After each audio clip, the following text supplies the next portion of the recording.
Hola, buenas noches otra vez a todos. Soy Arturo García. Esta es una nueva edición de A la Ciencia. Como siempre, me acompaña en el equipo Daniel Taxa, Jesús Lira y Quique Neira en los siguientes 60 minutos para la conducción del programa. Chicos, ¿cómo están? Hoy día el programa es sobre salud mental. ¿Les gustaría decir algo antes de comenzar el programa? Que va a estar súper interesante, así que sí, súper interesante. Con todo porque hay un invitado que nos está esperando, ansioso por compartir su conocimiento. Tenemos un invitado desde México, ¿no? Sí, desde la UNAM de México. De los Pumas. Pero aunque no le guste el fútbol, pero no importa. Yo sí sé que... A mí tampoco me gusta el fútbol y ni idea de quiénes son pero es de los Pumas. Bueno, perfecto. Primero, antes que todo, agradecer como siempre, a Nacional TV Perú por la plataforma para llegar hacia donde estén ustedes, y también agradecer a la Sociedad Secular Humanista que promociona el programa y que difunde el contenido, difunde en realidad el pensamiento científico y escéptico, ¿no? A través de la difusión de contenido científico de alta calidad y que está al alcance de todos. Dicho esto, comencemos. El tema... Primero que quería simplemente promocionar el programa, también siempre me olvido de... Estamos en YouTube, estamos en Facebook y estamos en Instagram. Nos pueden buscar como A la Ciencia y van a ver el logo que se encuentra arriba a la izquierda, ese átomo blanco con A la Ciencia en azul y blanco. Le dan clic y ahí nos pueden buscar. En YouTube están los programas anteriores colgados. Y en Facebook tenemos contenido, además de lo que hablamos en los programas, también colgamos contenido extra de manera regular, igual en Instagram. Dicho esto, comencemos. Hace unas 2 semanas conversábamos acerca de la posibilidad real de que el gobierno decrete una nueva cuarentena, ¿no? Poniendo en ejemplo, por ejemplo, el Reino Unido, ¿no? Un país que ya había comenzado el tema de vacunación y aún así estaba con medidas restrictivas de movimiento, ¿no? 2 semanas más tarde, exactamente pasó lo mismo en el Perú, aunque el gobierno dice que es una cuarentena un poco distinta, en la práctica sigue siendo cuarentena, ¿no? Hay restricción de movilidad para muchas personas.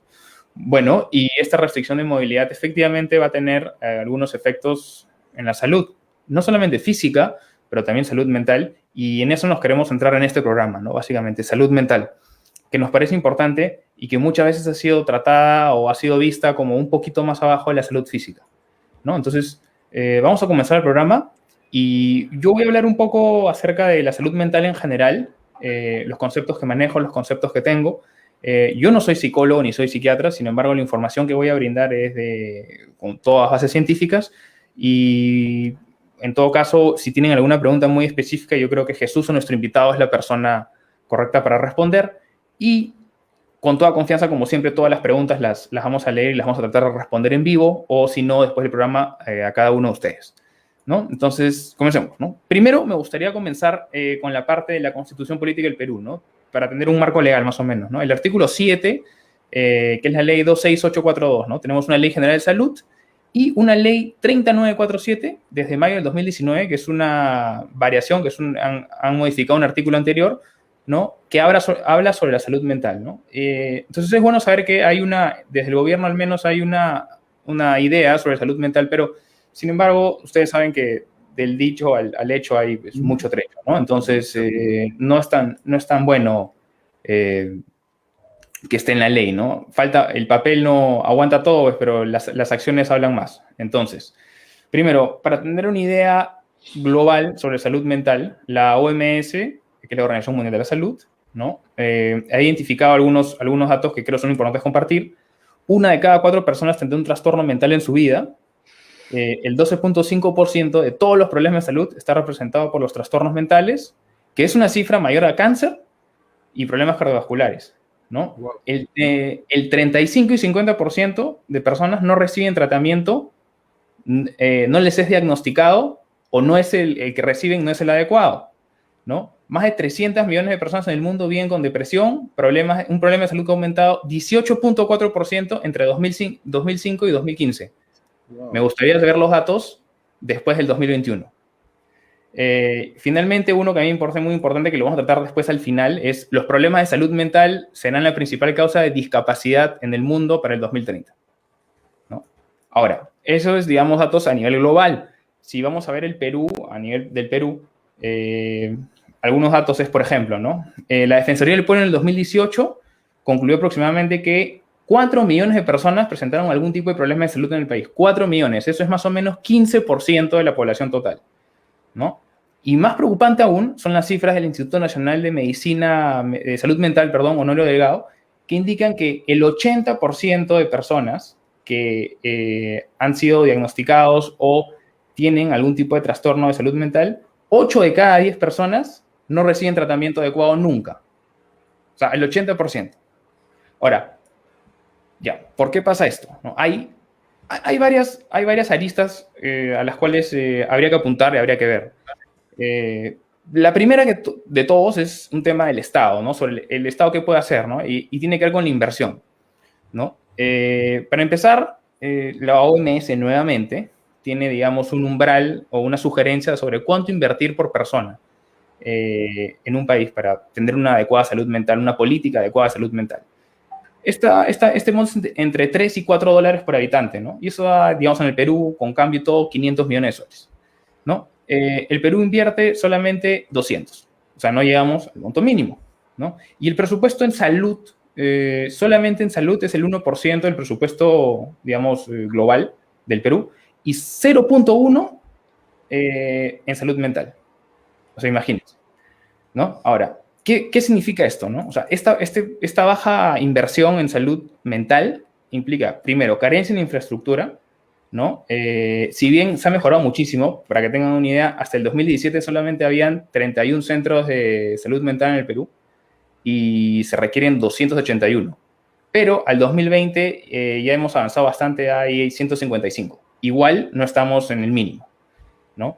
Ese es uno, ¿no? Infraestructura. Y luego además de la infraestructura, es la centralización de la infraestructura. Casi todos los centros están en Lima, están centralizados en Lima, y el personal que trabaja en los centros también, el 80% de psicólogos y psiquiatras laboran en Lima. Y de ese porcentaje, más de la mitad trabaja en el sector privado. O sea, menos de la mitad es la que se dedica en el sector público, ¿no? Entonces también hay un problema de esos.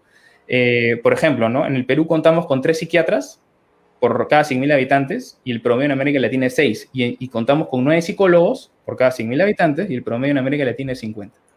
¿No? Entonces, ese es un poco el tema, la situación en el Perú. Ahora, si hablamos, otro, digamos, factor que contribuye al deterioro de la salud mental es la genética, ¿no? Han habido estudios en Londres y en Estados Unidos que concluyen de que la carga genética de una persona sí influye en la posibilidad, esto no quiere decir que si tengo algún gen voy a ser esquizofrénico o voy a desarrollar algún tipo de trastorno mental. Esto no significa eso, significa que es un factor más a tomarse en cuenta, ¿no? Y te puede, digamos, predisponer a que se desarrolle algún tipo de trastorno mental, ¿no? Luego están los factores ambientales, ¿no? Los factores ambientales es básicamente la experiencia de cada uno, ¿no? Y normalmente la Academia de Pediatras Americana, por ejemplo, ha puesto 3 factores ambientales. Traumas, por ejemplo, abuso físico, sexual, daño emocional, por ejemplo, el bullying y el abuso de sustancias, ¿no? Psicoactivas. Alcohol, tabaco, marihuana, cocaína, etcétera, ¿no? Ahora, mientras antes, en una edad, mientras más temprano y en grandes cantidades se consuma, obviamente los efectos van a ser peores a largo plazo. Ahora, esto no significa que si un adulto pasa por lo mismo no va a tener ningún tipo de, digamos, de consecuencia negativa en su salud mental. Por supuesto que sí, ¿no? No significa solamente en los niños, solamente que en los niños, como son niños y tienen más tiempo probable después, el trastorno mental se va a poder identificar, ¿no? Con más notoriedad y se va a poder analizar con más notoriedad en los siguientes años. Ahora, el tema de la coyuntura política y económica lamentablemente también afecta muchísimo al desarrollo de trastornos mentales, ¿no? Hay una relación directa entre pobreza y salud mental, ¿no? La pobreza genera mala salud mental y la mala salud genera pobreza, ¿no? Es un círculo vicioso finalmente. Y bueno, en sitios donde ha habido persecución política, por ejemplo, también hay una relación directa con casos de mayor cantidad de trastorno mental, ¿no? Lamentablemente entenderemos que Sudamérica en general y el Perú es una zona donde la violencia política ha existido por mucho tiempo.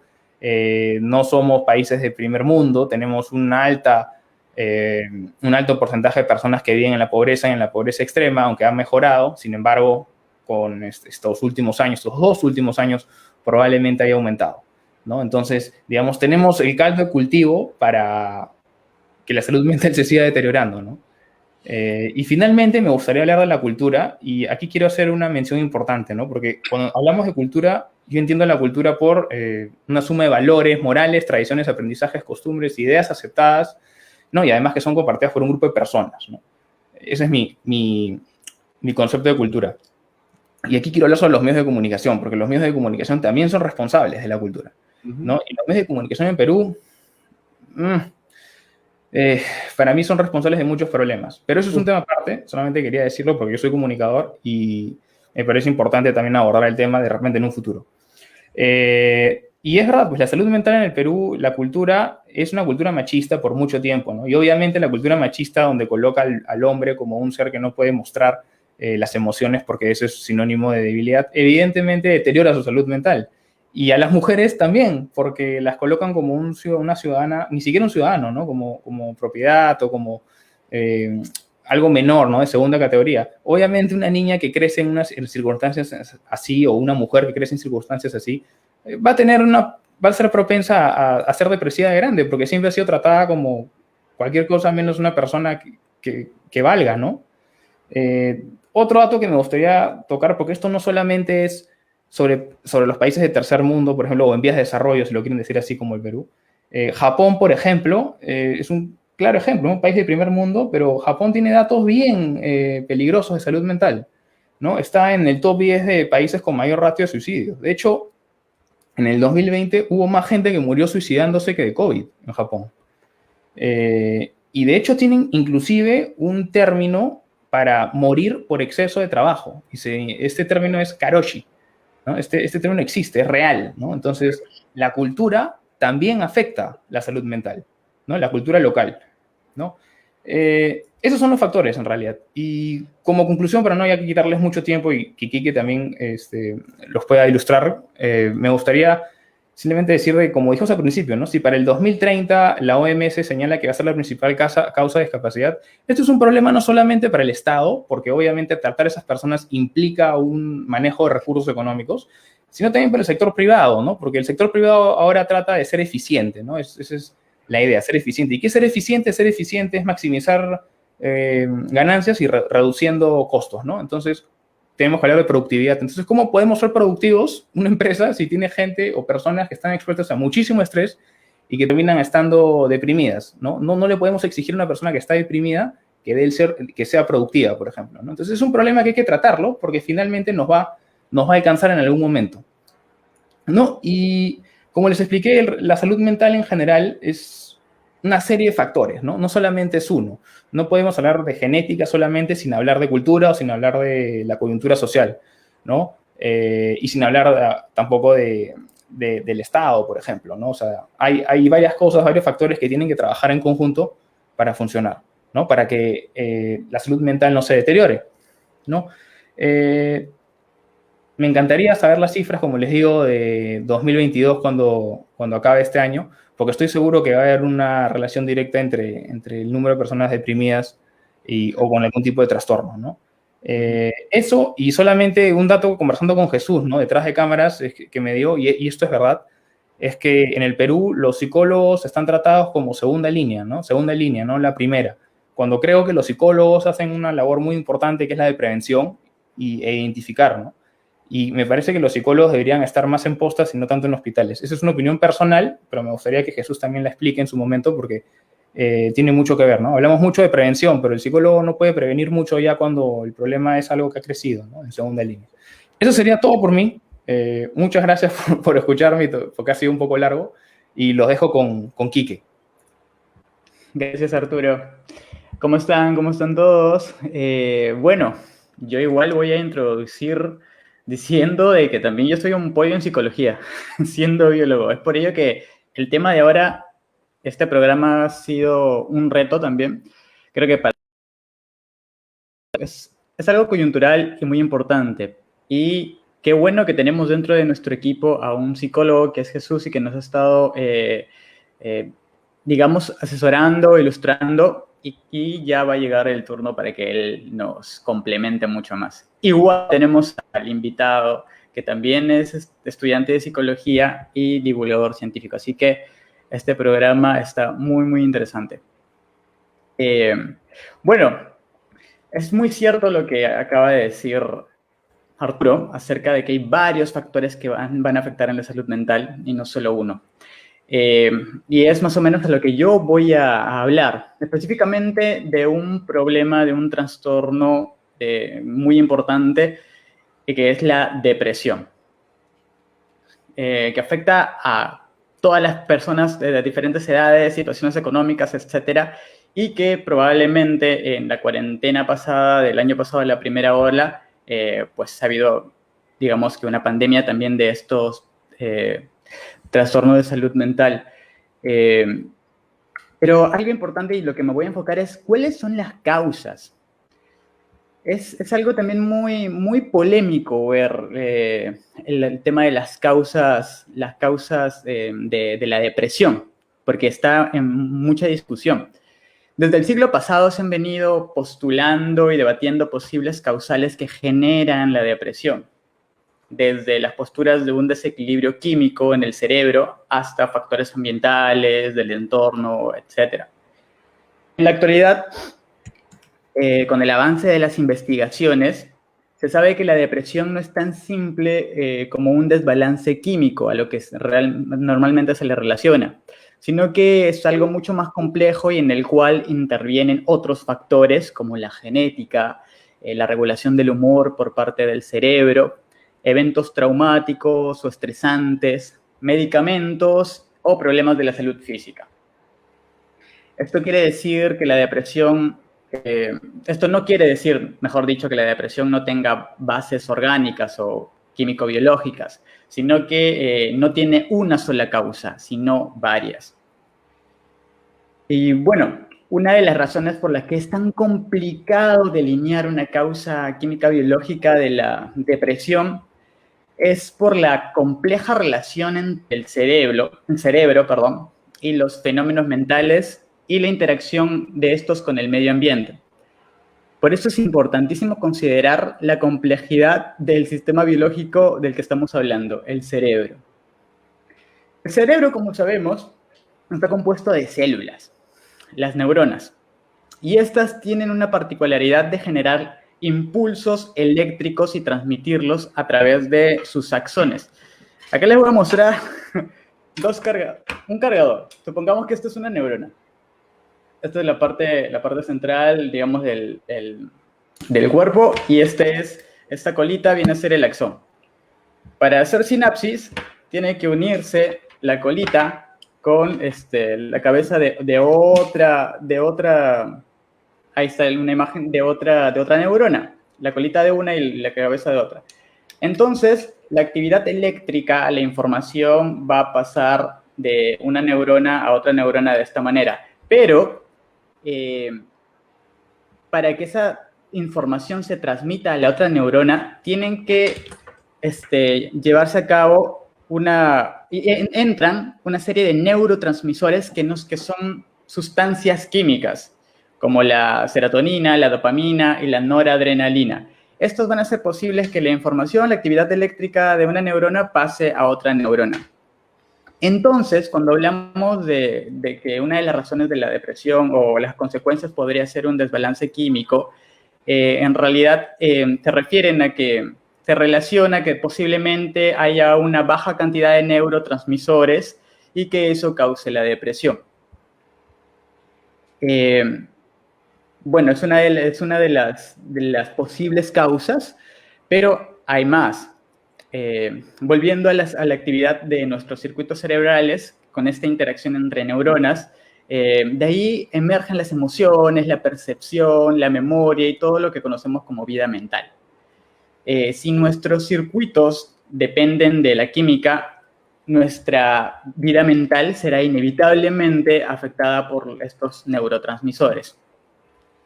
Pero no hay un solo químico o sustancia química responsable del humor, de la percepción o la memoria.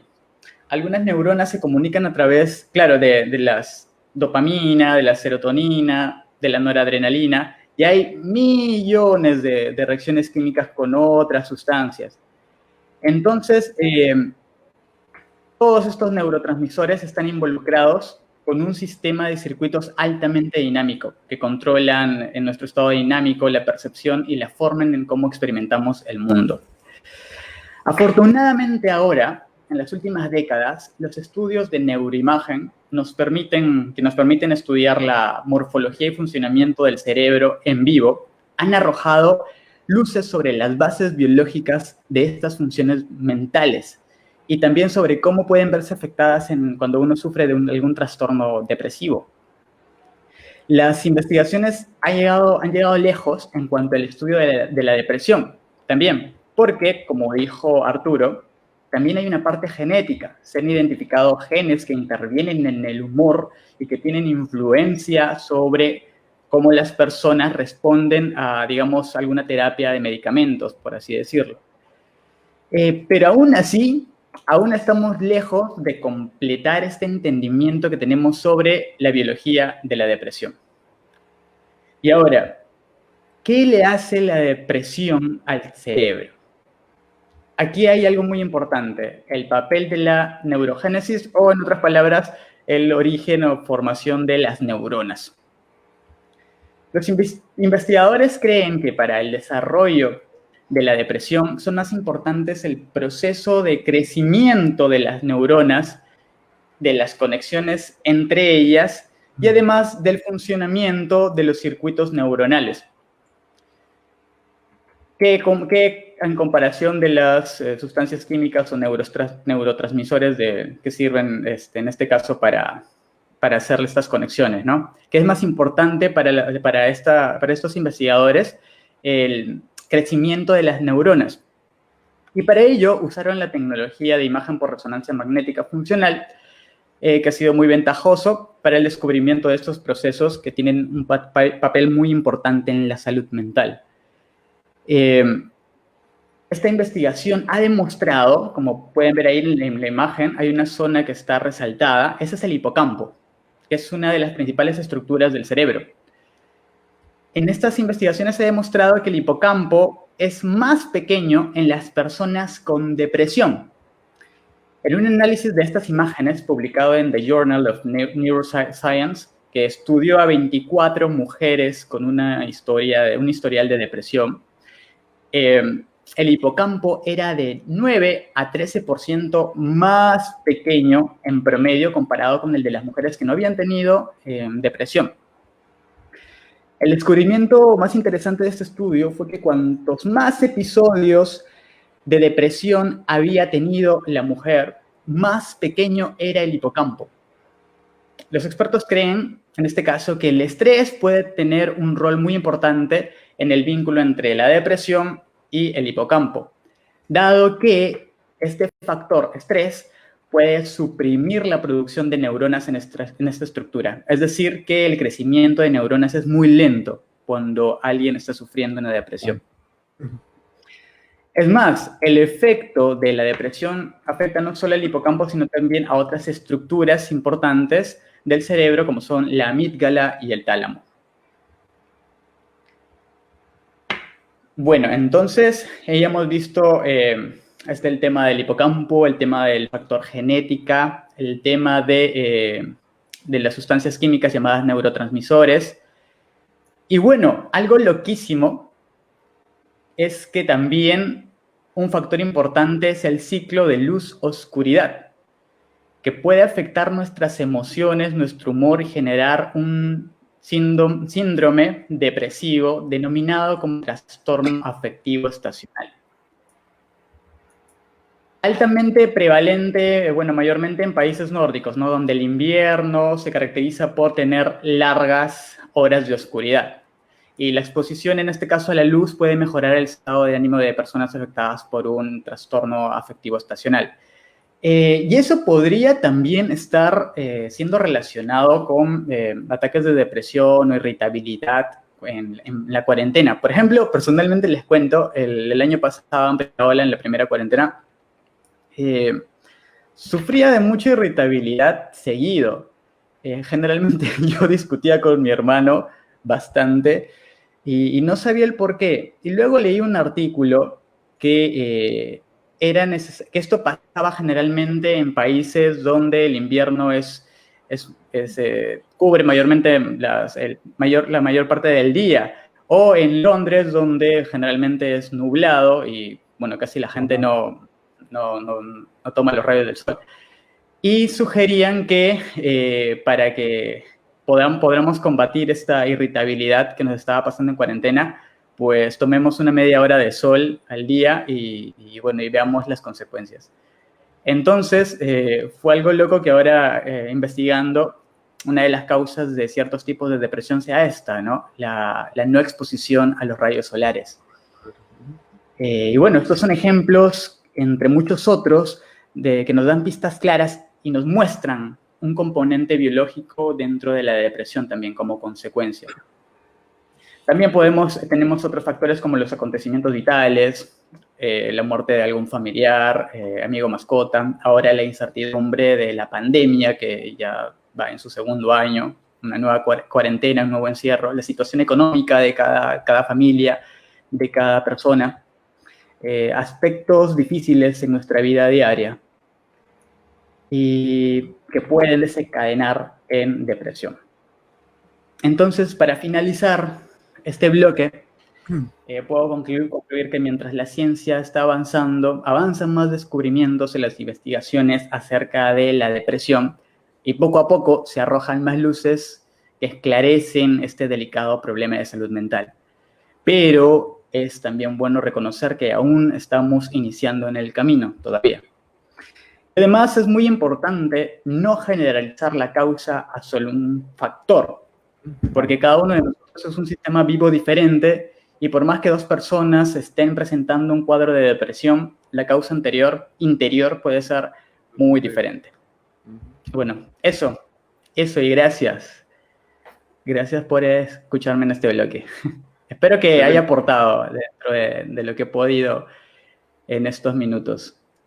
Les haya servido. Muchas gracias. Daniel.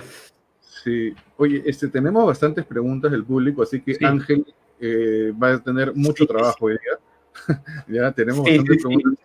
Sí, es muy bueno. Y como dijo Arturo, nosotros no somos psicólogos, excepto Jesús, pero el especialista invitado es Ángel, entonces él se va a encargar de absolver las preguntas. Nosotros estamos dando un panorama macro, a nivel de todo lo que está pasando, todo lo que estamos percibiendo, y quien se va a encargar de responder técnicamente todo es Ángel y Jesús, porque Jesús también es psicólogo, entonces ahí tenemos a nuestros panelistas muy pronto. Bueno, entonces yo digo, ¿cómo podemos definir un trastorno mental? Si intentamos conceptualizarlo, tendremos varias definiciones. Depende del entorno cultural que estemos analizando. Algunos lo entienden como magia, posesión de espíritus malignos, ira de los dioses o ancestros, falta de fe, mal de ojo, etc. Hasta que se debe a factores biológicos, tal como lo decías, moleculares y psicológicos. En el antiguo Egipto, por ejemplo, los trastornos mentales no eran estigmatizados, ya que estaban catalogados como trastornos del corazón o del útero. Y claro que el tratamiento era mágico-religioso, realizado por sacerdotes que recurrían a la interpretación de los sueños, tratamientos con hierbas, terapias del sueño, fumigación, etc., ¿no? En la era islámica ya se le asignaban 3 dimensiones, una de posesión, otra de innovaciones y expansión del yo, disarmonía y constricción de la conciencia, conocido como iluminación. El origen de la palabra en español loco deriva de la palabra jinn, con doble N, que en árabe se solapa con diferentes connotaciones. Por ejemplo, escudo, paraíso, refugio, hasta locura. Pero para el Islam, el jinn no es necesariamente un espíritu malvado. Lo consideran un espíritu sobrenatural menor que los ángeles y puede ser bueno o malo. Es por ello que la tortura de personas con trastornos mentales nunca fue practicada en el Islam, a diferencia de la religión católica, que en un momento le atribuyó esto a la posesión demoníaca y acababan con la vida de estas personas con torturas inimaginables en aras de sacarles el demonio, ¿no? Increíblemente, los primeros hospitales mentales que existieron en el mundo fueron en Bagdad en el año 705 y en el Cairo en el año 800. Y varios siglos después, los primeros hospitales fundados en Europa lo hicieron a través de la influencia árabe. En Sevilla, en el 1400 y algo, Zaragoza y Valencia también por ahí, Barcelona igual, y de ahí comenzaron los hospitales mentales en Europa. Actualmente, la OMS afirma que la religión y espiritualidad es eficaz en la prevención del suicidio y en la promoción de la salud mental. Y esto debe ser en base a que la mayoría de las poblaciones del mundo creen en la religión o en la espiritualidad. Más de la mitad del planeta cree en una religión divina, mientras casi la otra mitad cree en espiritualidad. Solo una parte mínima, pero que va creciendo felizmente, son agnósticos o ateos, los cuales no construyen su mente teniendo en cuenta su relación con un creador inteligente, ¿no? Y son muy interesantes estos datos, ya que Hipócrates, por ejemplo, dijo, en la medicina, el remedio es raro, la cura ocurre a veces y el consuelo con frecuencia, refiriéndose claramente a un consuelo espiritual, que es el más usado. Y esto tiene asidero con los que sostienen que el cultivo de la espiritualidad proporciona una manera barata y poderosa de conseguir el bienestar. Pero pregunto, ¿acaso no están solamente trasladando el problema? ¿Aferrarse a una promesa de vida eterna o un bienestar en el más allá solucionan nuestros problemas en este plano terrenal? El TOC, del que se hizo una comedia muy famosa, trata acerca de los trastornos obsesivos compulsivos, ¿cierto? Y Claro. si nos puede parecer gracioso por partes, es un problema real. Y aquí el papel de la religión en los países islámicos juega un rol crucial debido a su énfasis en sus rituales religiosos. Tratan de evitar pensamientos blasfemos a través de frases religiosas, lo que claramente puede explicar la alta prevalencia de las obsesiones religiosas y compulsiones repetitivas entre las muestras estudiadas de musulmanes. Para tener un dato aterrizado, los musulmanes constituyen en la actualidad casi el 90% de la población egipcia. Están obligados a rezar 5 veces al día. Cada oración tiene que ser precedida por un proceso de ritual de limpieza que implica el lavado de diversas partes del cuerpo en un orden estricto. Ojo, cada una 3 veces. No se permite a las mujeres rezar o tocar el Corán durante su menstruación. Después de ellas deben limpiar sus cuerpos también en una especie de ritual. Entonces se desprende que el énfasis en la limpieza o en la pureza ritual es la piedra angular de la mayoría de los rituales compulsivos, así como el número de oraciones son objeto de rigurosidad, ya que deben ser comprobadas y repetidas. Haciendo un paralelo con el rosario, que todos conocemos, cada bolita del mismo es un rezo. Y esta acción se desarrolla escrupulosamente y no pasas a la siguiente bolita hasta no terminar el rezo. Y repites una y otra vez lo mismo, hasta que de tanta repetición, en un momento te tienes que convencer de que funciona. Y no puedes distraerte de hacerlo, ya que en ese momento merece toda tu atención. Dudo mucho de que alguien que lo haga a conciencia y con frecuencia no haya desarrollado algún tipo de TOC. Entonces, entendemos que la religión es parte de la cultura, aprendida por personas en quienes confiamos, porque nadie nace conociendo a qué religión va a pertenecer, obviamente, ¿no? También es el modo de vida de una sociedad. Ayuda a mantener las tradiciones culturales del entorno. Entonces, es perfectamente entendible que es mayoritariamente a través de la religión como el individuo es socializado dentro de los valores de dicha sociedad, y que si se rompe alguna regla, la mayor parte de los individuos experimentará una culpa consciente sobre haber hecho algo mal. Y esto es una poderosa influencia socializante y controladora sobre las personas. Hay un dato muy interesante relacionado con el trastorno de estrés postraumático, y se cita como ejemplo la importancia que jugó el islamismo en Aceh se llama, es una parte de Indonesia, que durante el tsunami, que fue en el 2003 o 2004, si no me equivoco, donde cientos de niños perdieron a sus padres. La OMS mandó expertos en trastornos postraumáticos, pero debido al islamismo fundamentalista, en esa parte, que afirma que todo proviene de la voluntad de Dios, no hubo secuelas de trastorno postraumático en dicha población. Y algunos expertos afirman que este diagnóstico es occidental y que en la cultura islámica es infrecuente, para que tengan una idea. Algunos autores proponen que la religión y la espiritualidad pueden ser parte de la solución de un problema de salud mental, porque determinadas estrategias espirituales y religiosas pueden ser usadas para afrontar problemas efectivamente. Sin embargo, si la persona utiliza estilos de afrontamiento que lo llevan a quedarse atascados en la lucha espiritual, se pueden producir consecuencias patológicas. Un claro ejemplo de esto son que la mayoría de nosotros hemos visto en calles o en transporte público gente que afirman ser ex drogadictos, que hacían el mal al prójimo y que ahora Dios les cambió la vida. Y la institución que los trató los manda a vender golosinas para aportar al resto que aún está en proceso de tratamiento. Lo cual no sé si es peor el remedio de la enfermedad, ya que estas personas cambiaron una cosa por otra.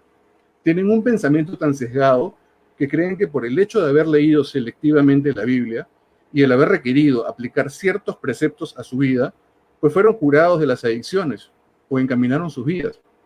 Esto es demasiado peligroso porque estamos entrando solo en un efecto sustitución. No se está tratando el problema real del por qué la persona incurrió en tal o cual conducta contraproducente. Entonces lo veo como un efecto placebo, que al momento puede ser que de tanto que le dan a la idea y a los rezos diarios, se les queda algo, pero sin un refuerzo constante y continuo, pues lamentablemente podrían recaer varios de ellos en conductas nuevamente peligrosas y peores, aún que van a agravar su situación. Bueno, es para pensarlo, ¿no? Existe una rama de la psicología aplicada, que como mencionaron al inicio, hay varias ramas de la psicología, pero existe una rama que es la psicología de la religión, la cual trata cuestiones vinculadas a la práctica religiosa, cuyos estudios se interesan por la relación que existe entre la personalidad y el desarrollo de la actitud y el comportamiento religiosos. Asimismo, estudia las manifestaciones que adopta la religiosidad popular, tanto como las nuevas formas de religiosidad surgidas en el Occidente, y quizá con el tiempo y con el debido estudio, sin sesgos, podría ayudar a comprender lo religioso en el ser humano. Mezclar la salud mental con el tema religioso de por sí es un arma de doble filo. Muchos creen que esta etapa que estamos viviendo de encierro y pérdida de vida y empleos es un tipo de castigo divino a la humanidad. Y si recordamos el año pasado, el máximo representante de la Iglesia, ese que supuestamente tiene comunicación directa con Dios, se arrodilló y pidió que cese la pandemia. Y lo que se demostró es que los números seguían subiendo. Y en todo caso se aplicó ese dicho conocido de no se oye padre, ¿no? Esta etapa para muchos les ha servido para darse cuenta de que una mano que ayuda sirve más que 1.000.000 de manos que rezan. Nuestro egoísmo personal nos lleva siempre a creer que somos seres especiales, merecedores de un trato especial diferente a otra especie. Nuestra falta de empatía nos ha llevado a donde estamos ahora. Aquí en Perú, muchas familias se quedaron sin un sustento. Nunca les llegó un pedazo de bono. Decían que se laven las manos, pero no contaban siquiera con agua potable. Una cuarentena estricta, como la que tuvimos el año pasado, fue necesaria para salvar vidas, y aún así, muchos se fueron. Muchos más están cayendo en esta segunda ola, y lo que no logro entender es por qué aún creemos que un Dios omnipotente y omnipresente está comiendo canchitas de su sillón mágico en las nubes y disfrutando ver morir y sufrir a su creación. Muchos dirán que nos lo merecemos y que es un castigo divino por nuestro comportamiento. A ellos les pregunto, entonces, ¿por qué supuestamente nos dieron el libre albedrío? Si Dios es omnisciente, ¿no sabe de antemano lo que vamos a hacer? ¿Es acaso tan sádico que disfruta de ver cómo nos destruimos y no mover un dedo mágico siquiera para ayudar a su creación? ¿Dónde se metieron los pastores que curaban mágicamente? Esos que pedían diezmos a gritos, que hacían caminar a los que no podían. ¿Están esperando que la ciencia funcione para salir nuevamente a hacer milagros? ¿En serio caeremos nuevamente en sus charlatanerías? ¿Acaso la Iglesia actualmente no está pidiendo que vacunen a los de su comunidad primero? ¿Ya no se vacunó el Papa? En fin. 2 veces. En fin, ¿ya ves? Es hora que despertemos y nos demos cuenta de que somos el producto de una larga y complicada evolución. No hemos sido creados del barro ni a imagen y semejanza de nadie. Estamos rodeados en este planeta de todos los seres que a nivel microscópico compartimos muchas similitudes. Entonces empecemos a respetarlos y tratar de vivir en armonía, intentando ser mejores personas, no por temor a un supuesto infierno o castigo, sino porque mediante esta conducta podemos hacer un mejor planeta para todos. Esta etapa que nos ha tocado vivir debe enseñarnos algo, por favor, debe enseñarnos algo. Debemos aprender que la salud es uno de los mayores tesoros que podemos poseer y que proceder de manera correcta no debe ser porque alguien nos está observando, sino porque todos de alguna manera estamos unidos al entorno. Si nos sentimos tristes por la pérdida de trabajo, falta de dinero, etc., pues es natural, pero debemos ser más fuertes que todo esto y agradezcamos que estamos vivos aún y que un día nos va a dar más oportunidades de las que creemos. Todos vivimos realidades diferentes, no voy a uniformizar porque todos pensamos y tenemos diferentes realidades. Mi realidad no es la misma que la de Quique o la de Arturo o la de usted que me está escuchando. Somos seres individuales e independientes, pero que funcionamos bien en sociedad. Aprovechemos que aún estamos por aquí y tratemos de mover el engranaje para hacer que el cambio que tanto queremos algún momento ver reflejados en nuestra sociedad y poder llegar a una convivencia sin credos, sin fronteras, respetando todas las formas de amar, sin dejar que algo tan básico como el color de piel nos separe, por ejemplo, sino que por el contrario nos integren y acerquen mucho más, porque es tiempo de estar unidos y todos nos necesitamos más que nunca. Y con esto cierro y paso a Jesús para que nos acompañe con las noticias. Jesús, ¿se cayó Jesús? Ahí está Jesús.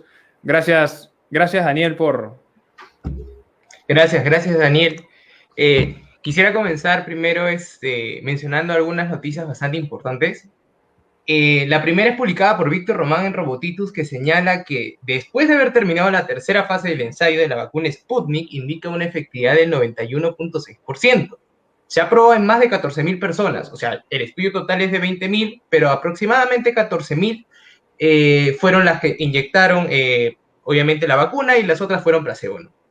Cabe resaltar que esta alta efectividad no significa que se tiene certezas de que si solo protege la enfermedad en formas graves o también de la infección en el virus, y por consiguiente logra detener la propagación del SARS-CoV-2 en la población. Y si estás cansado de la cuarentena, o ustedes están cansados de la cuarentena, tranquilos. SpaceX ha anunciado su primera misión en los turistas espaciales para fines de este año. Así que si ustedes miden hasta 1,98 m y pesan menos de 113 kilos, pueden pedir más información en Robotitus que van a poder viajar. Por otro lado, ante la segunda ola de tonterías que los candidatos presidenciales están diciendo, desde la ciencia queremos destacar el artículo de The Lancet, que señala que las vacunas han prevenido la muerte de 37 millones de niños desde el año 2000. ¿Eso qué significa?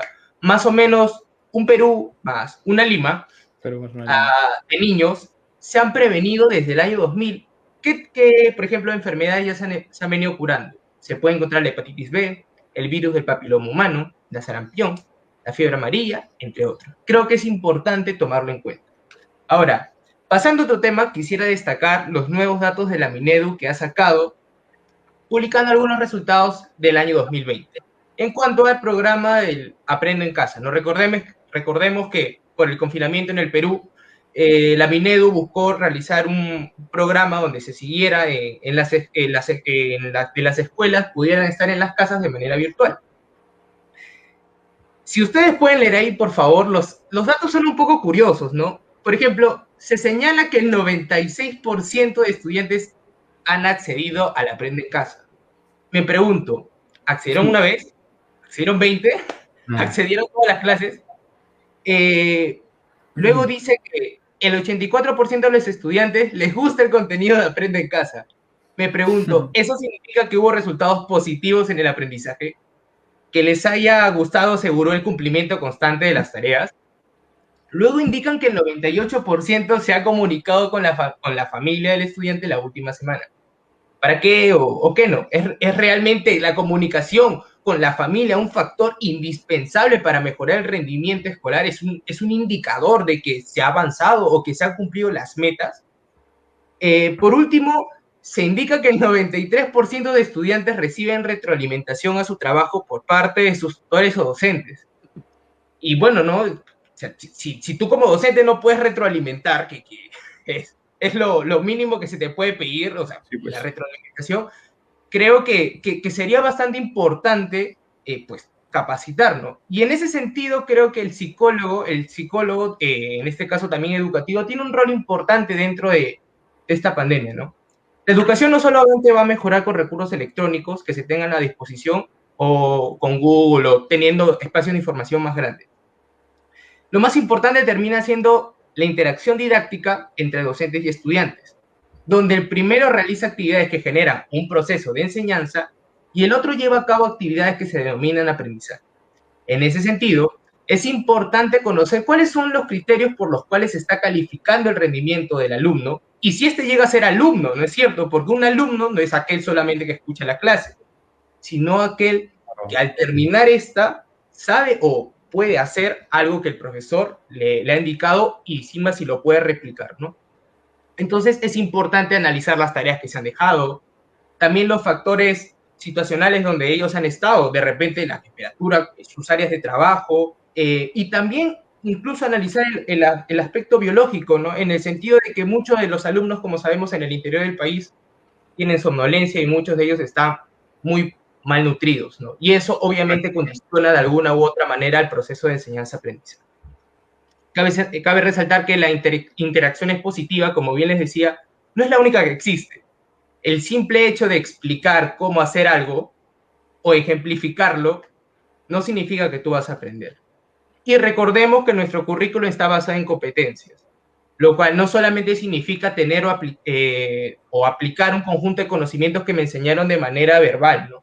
Sino también desempeñarme efectivamente en nuevas situaciones, ¿no? Por eso creo que los psicólogos en el 2021 vamos a tener, o deberíamos tener, un rol muy importante, sobre todo los psicólogos educativos. Ahora,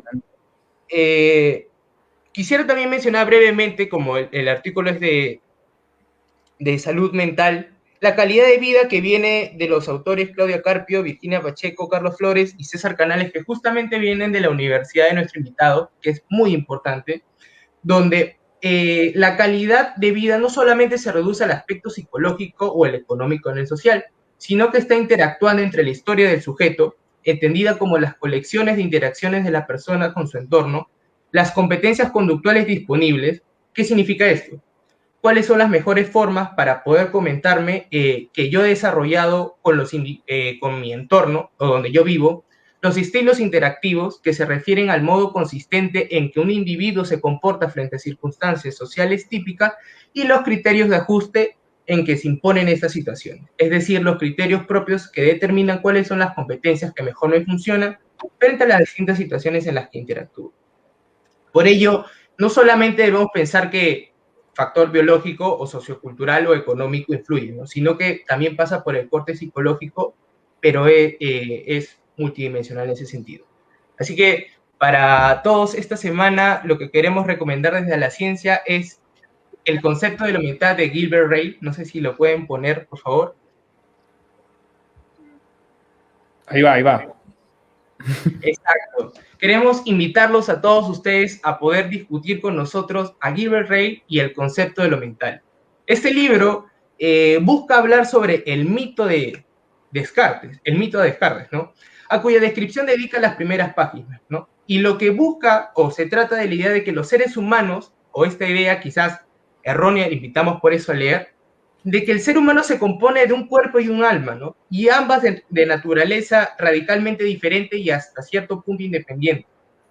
La mente se convierte así en una suerte de fantasma en la máquina, una entidad misteriosa y enigmática, diferente al cuerpo mecánico que habita, pero unida íntimamente a él.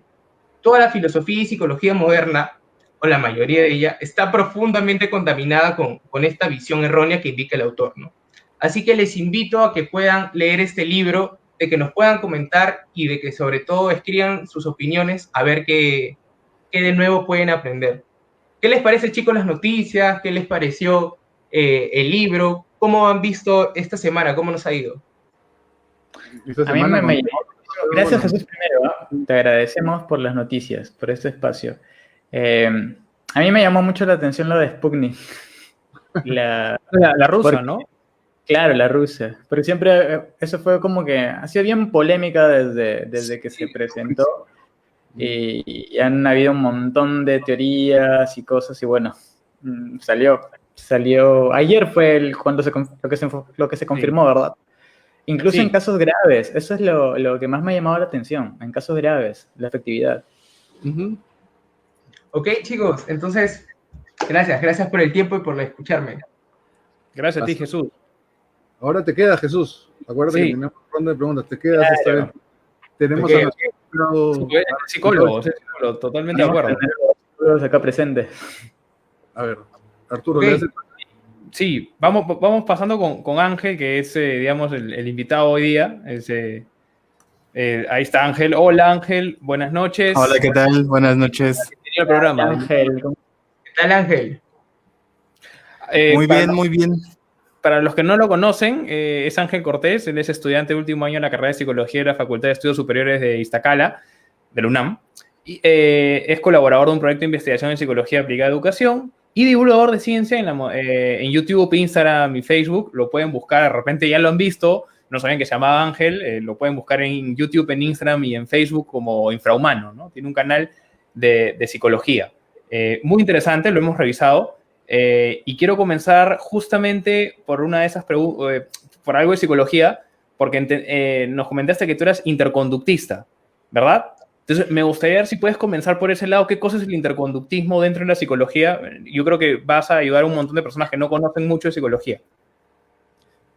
Ok, bueno, pues sí, muchísimas gracias primero a todos por la invitación, por abrirme este espacio para compartir un poco de, pues, esta ciencia que, como bien ya quedó evidenciado, pues no es muy conocida, ¿no? El interconductismo le suena a algo raro a la gente, ¿no? Creo que hace mucha falta hacer divulgación científica de este lado, sobre todo en general de la psicología, no solo de la psicología interconductual. Y pues bueno, como bien dijiste, yo soy Ángel Cortés, soy psicólogo interconductista y actualmente pues me dedico tanto a la divulgación como a la investigación, ¿no? Entonces, bueno, haces la pregunta, ¿no? ¿Qué es un psicólogo interconductista? Bueno, para entender esto, yo creo que lo primero que tenemos que hacer es aclarar un asunto importante, ¿no? Y es que lo que en general entendemos o lo que todo el mundo conoce como psicología, no es una sola disciplina. Hay muchísimas disciplinas, ¿no? Están los psicólogos que estudian al inconsciente, que son psicoanalistas, están los psicólogos que estudian a la cognición, que son los cognitivistas o apegados a las ciencias cognitivas, los que estudian la conducta, que son conductistas, y nosotros, ¿no? Los que estudiamos la interconducta, que somos los interconductistas, ¿no? Entonces, hay un montón de psicólogos y todos hacemos psicología de cosas diferentes.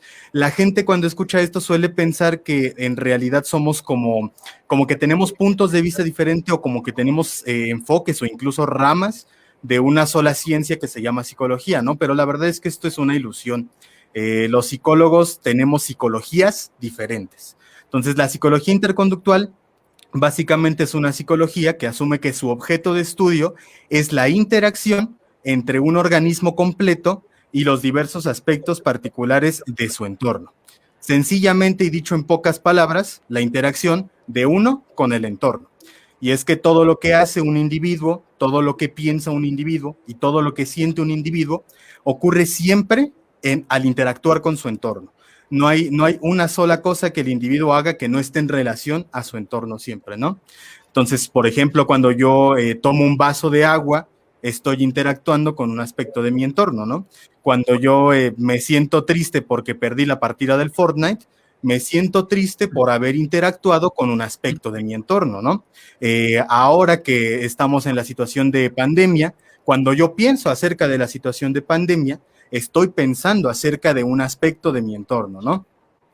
Y bueno, en general, desde esta psicología asumimos que todo eso son interacciones. Y va a sonar raro, pero si vemos a la psicología de esta manera, ahorita Jesús citó un autor que es muy frecuente en nuestra literatura de los interconductistas, que es Gilbert Ryle. Si vemos a la psicología como interacciones, a lo psicológico como interacciones, no necesitamos hablar de la mente, ni necesitamos hablar de la imaginación, ni de la memoria, ni de ninguna de esas, déjame decirlo así, cosas mentales. ¿Por qué? Porque cuando nosotros, yo le puedo decir, por ejemplo, a Jesús ahorita, párate y ponte a caminar, ¿no? Y Jesús se va a parar y va a empezar a dar pasos por ahí cerca, ¿no? Pero si yo le digo, párate y ponte a pensar, o párate y ponte a imaginar, o párate y ponte a recordar, pues lo más probable es que me pregunte, bueno, ¿imaginar qué? ¿O pensar en qué? ¿Recordar qué? Y entonces yo tendría que especificarle a Jesús qué aspecto de su entorno quiero que imagine, o quiero que piense, o quiero que recuerde, ¿no? En general, todo fenómeno psicológico desde esta perspectiva son interacciones. Y esta interacción también es afectada por ciertos factores que llamamos factores disposicionales. No es lo mismo interactuar con una pizza, por ejemplo, cuando uno acaba de comer, que hacerlo cuando no comió en todo el día, por ejemplo, ¿no? No es lo mismo interactuar con una persona cuando se está enojado que interactuar con esa misma persona cuando nos acabamos de ganar la lotería. No es lo mismo interactuar con un examen cuando sí estudiaste toda la semana, a hacerlo cuando no estudiaste, ¿no? A todos estos factores, pues en general lo llamamos factores disposicionales. No participan directamente en las interacciones que tenemos con el entorno, pero lo afectan, ¿no? Entonces, no lo causan. Estos factores es algo importante. No causan nuestra interacción, pero la afectan, ¿no? Entonces, a grandes rasgos, creo que eso resumiría qué es la psicología interconductual. No sé si quieran que ya me arranque a hablar del tema de la depresión o tienen alguna otra pregunta por ahí. Sí, Sí, genial, genial Ángel. Nos has ilustrado más o menos la duda que teníamos con respecto al interconductismo. Y ya que en un momento mencionaste pandemia, mi pregunta va por ahí. Bueno, estamos también en una ola de pandemia de problemas en salud mental. ¿Tú crees que han priorizado tanto, digamos, el gobierno de México, gobierno de Perú, cómo lo has visto el panorama en Latinoamérica o a nivel global? Si es que han priorizado, vuelvo a ese término, el tema de la salud mental durante esta pandemia o todo se ha enfocado en salud física de las personas con respecto al COVID-19. O sea, ¿ha habido un esfuerzo para preocuparse por nuestra salud mental en este encierro? Pues voy a hablar por mi país al menos, desconozco un poco la situación allá, pero yo creo que muy mínima, si en algún país a lo mejor se han abierto líneas de atención psicológica, son muy escasas, ¿no? Pero sí, en Internet nos encontramos muy frecuentemente a personas hablando de esto, ¿no? A personas hablando de que la pandemia y el aislamiento y este tipo de cosas pues llegan a la larga a causar cosas como la depresión o cosas que genéricamente podemos denominar como depresión o como ansiedad, ¿no? Y creo que pues mencionarlo por mencionarlo solamente, pues no se está haciendo nada al respecto, ¿no? Se sabe, se tiene el dato y hasta ahí. Claro. Además de eso, pues yo creo que los psicólogos pues también pudimos haber hecho bastantes cosas ahí por el aspecto de la prevención, pero pues bueno, siempre estamos en último plano, en las ciencias de la salud, como que al psicólogo se le hace hasta el último siempre, creo que eso no debería ser tan así, sí, pero pues así es como yo veo el panorama. Te doy toda la razón, Ángel, gracias por tu ilustración. Yo quería hacerte una consulta en base a todo esto.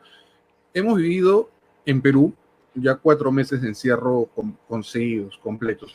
Eso definitivamente ha afectado la salud, no solamente mental, sino la economía, y se han ido varias personas queridas, al menos aquí bastantes personas han fallecido. Todos somos seres individuales y no hay una receta mágica para seguir algo que nos haga bien a todos. Pero en líneas generales, ¿qué podrías recomendar para que las personas salgan un poco de ese tema tan triste que nos sume a todos esta realidad actualmente, ¿no? ¿Qué podrías recomendar bajo el término científico que nos pueda ayudar, dar una luz al final del túnel, por decirlo de alguna manera, ¿no? Ok, bueno, es una pregunta bastante complicada. Como bien mencionaban por ahí hace rato, pues todos somos personas individuales, ¿no? O sea, todos vamos a tener problemas diferentes. En general aceptamos que todas las personas tenemos un comportamiento especial y único que nos hace distintas a todas las personas.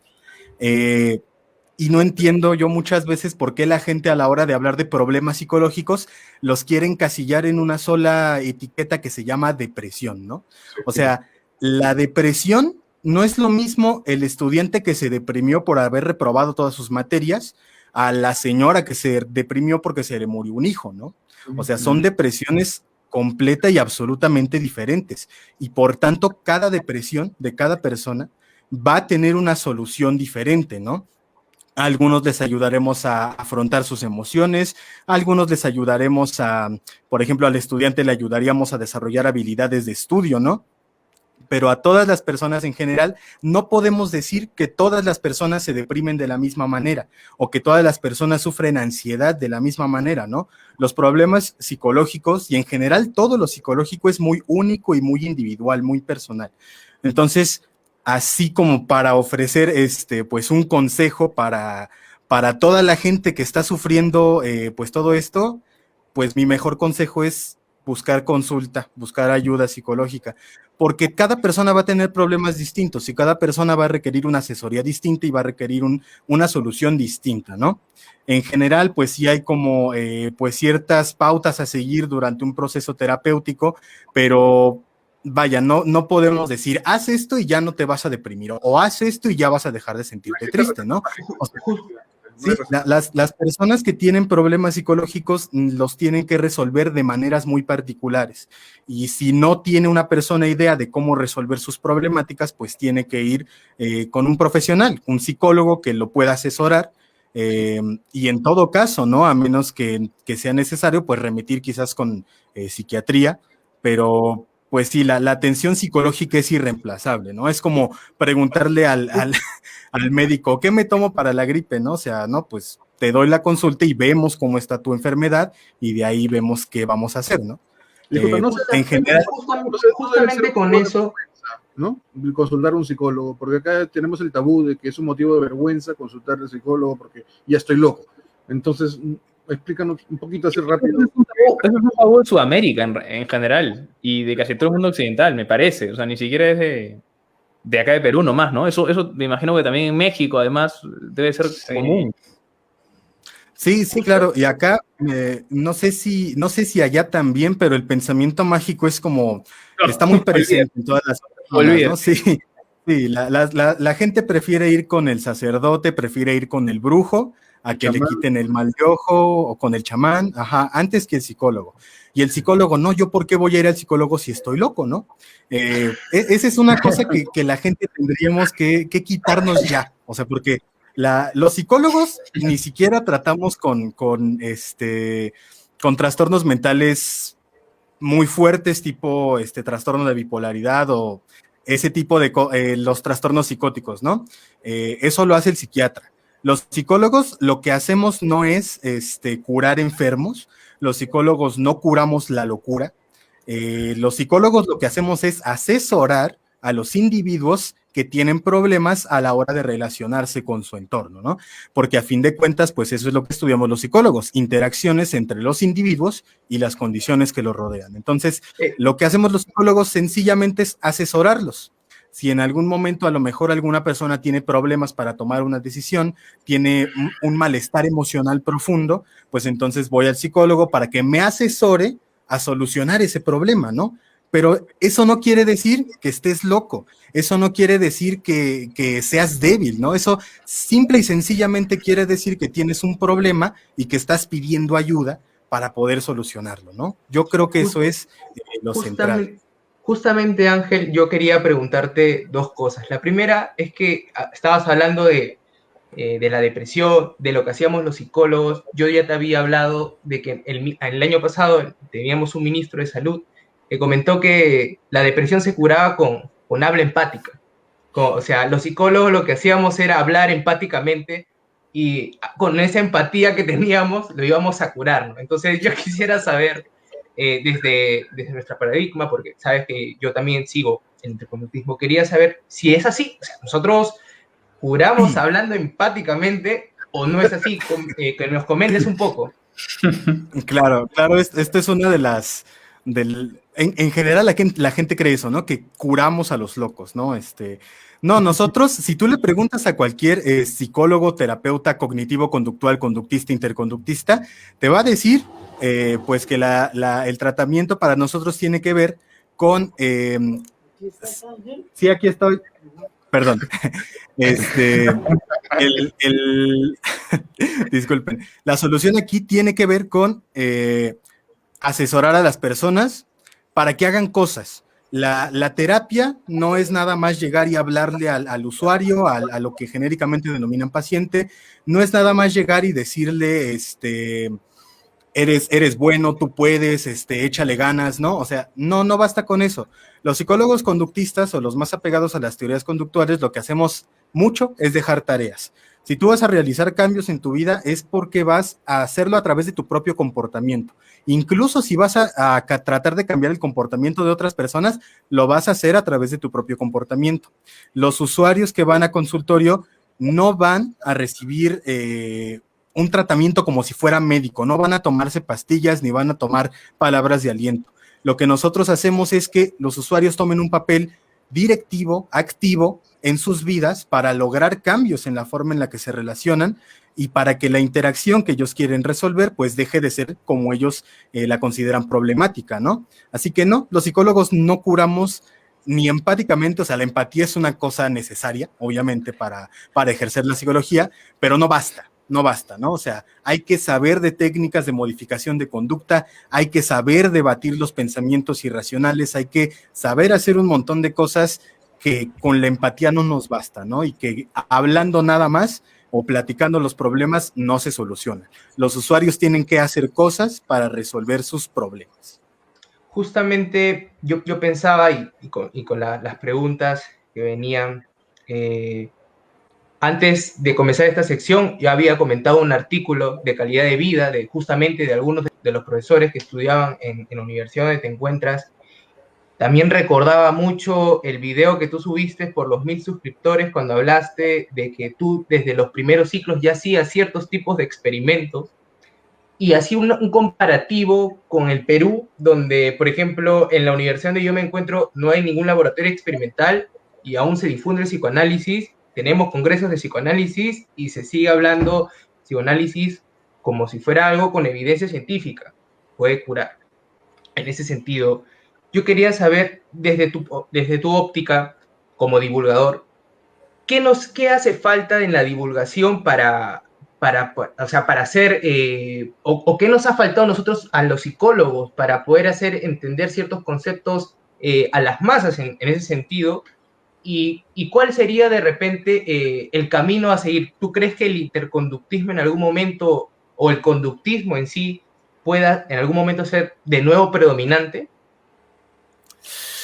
Yo creo que, bueno, contestando a esa última pregunta, yo creo que no. Sencillamente porque el psicoanálisis y la neurociencia últimamente ya están muy arraigados en la cultura.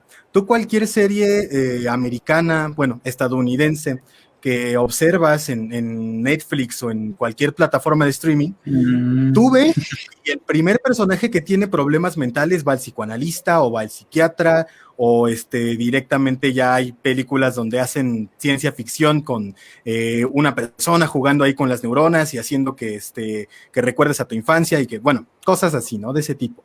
Yo creo que por ese lado va a ser muy difícil que los conductistas ganemos terreno en la cultura popular y es justamente lo que yo creo que le hace falta a la psicología científica, meterse, y no hablo de neurociencia, hablo de psicología científica, que son cosas completamente diferentes. Yo creo que lo que nos hace falta es meternos en la cultura, hacer más hincapié, por ejemplo, ¿no? O sea, si vemos a un psicólogo, por ejemplo, que salía en el programa de Laura en América, que lo mismo, ¿no? Diagnosticaba trastornos a partir del psicoanálisis y decía que tenías un Edipo no resuelto y que por eso se estaba comportando, o sea, invadir quizás ese tipo de espacios para los conductistas o para los psicólogos científicos cognitivo-conductuales interconductistas sería muy beneficioso para nosotros, ¿no? O sea, porque tenemos que ir ahí a donde la gente está consumiendo ese tipo de cultura psicológica, digamos, que no es científica. Tendríamos que invadir más ese tipo de espacios y, por supuesto, seguir con la divulgación. Facebook, YouTube, todas las plataformas donde realmente está la gente pegada todo el día, son un muy buen medio para difundir este tipo de información y este tipo de intervenciones que sí son efectivas, que sí tienen evidencia de que funcionan y que, bueno, a fin de cuentas, pues tenemos bastante con qué defendernos a diferencia de muchos psicoanalistas, ¿no? Ángel, yo quería preguntarte algo que va de repente por esa línea y que también lo traté, digo, en la primera parte, es, por ejemplo, los medios de comunicación, ¿no? Que finalmente son aportantes directos a la cultura de cada uno y a la cultura en general del país, ¿no? En Perú, por ejemplo, tenemos, bueno, es mi opinión personal de los medios, ¿no? Pero tenemos muchos problemas porque, por ejemplo, ¿no? Hoy día, por ejemplo, salió en un diario de alta circulación, digamos, el más importante, hace ejercicio para evitar la depresión, ¿no? A mí, personalmente, el ejercicio me funciona, pero yo soy un privilegiado en el Perú porque probablemente pertenezco al 1 o 2% de personas que pueden hacer ejercicio sin preocuparse de otras cosas, ¿no? Entonces, alguien que de verdad, para empezar, tiene depresión, ¿puede hacer ejercicio?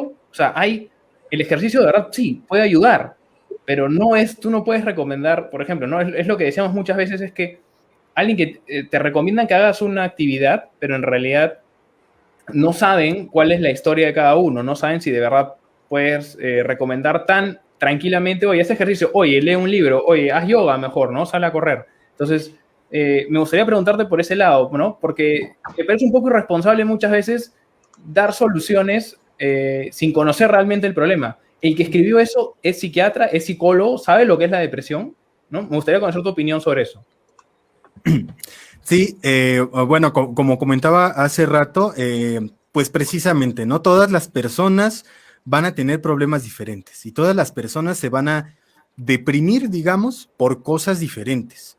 O sea, no podemos nosotros llegar y creer que porque el señor me dijo que tiene depresión, va a tener el mismo tipo de depresión que otras personas, ¿no? Por supuesto que hay cosas que a algunas personas les va a funcionar y que a algunas otras personas definitivamente no les va a funcionar. Precisamente ahí radica la importancia de hacer una atención psicológica individualizada, no aplicar o no buscar el aplicar, esta técnica funciona para depresión. No, eso no existe. No hay remedios mágicos para la depresión, ni el ejercicio, ni leer. Habrá quien sí le funcione, claro que sí, pero no hay remedios mágicos, no hay una píldora, ni hay algo que le sirva a todo el mundo que está deprimido para que deje de estarlo. Entonces, sí, definitivamente se debe de buscar resolver los problemas de cada individuo.